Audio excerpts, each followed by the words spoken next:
বলিউডের পাওয়ার কাপল আলিয়া ভাট আর রণবীর কাপুর সবসময় তাদের ব্যক্তিগত জীবন নিয়ে গোপনীয়তা বজায় রাখেন। দাম্পত্যিক সিক্রেট শেয়ার করে একবার ভীষণভাবে ট্রোল হতে হয় অভিনেত্রীকে।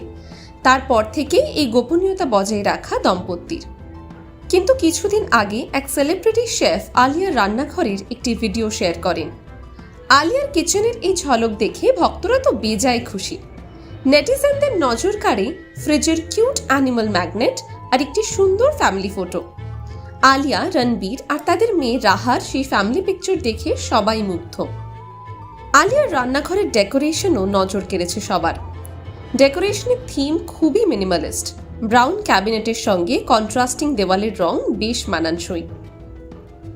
কাজের ক্ষেত্রে আলিয়া এখন সঞ্জয় লীলা ভনসালীর নতুন মুভি লাভ অ্যান্ড ওয়ারে কাজ করছেন। এই ছবিতে রণবীর কাপুর আর ভিকি কৌশলকেও দেখা যাবে। একজন ইন্ডাস্ট্রি ইনসাইডারের মতে আলিয়া প্রযোজক দীনেশ ভেজানির সঙ্গে অনেকদিন ধরেই ভিন্ন ধরনের একটি সিনেমা নিয়ে আলোচনা করছেন এবং এবার তারা একসঙ্গে একটি প্রকল্প শুরু করতে চলেছেন। শোনা যাচ্ছে আলিয়া একটি সাইকোলজিক্যাল সুপারন্যাচুরাল থ্রিলারের জন্য সম্মতি দিয়েছেন, যা লাভ অ্যান্ড ওয়ারের পর তার পরবর্তী মুভি হতে পারে। ভক্তরা অধীর আগ্রহে অপেক্ষা করছেন আলিয়ার নতুন প্রকল্প দেখার জন্য।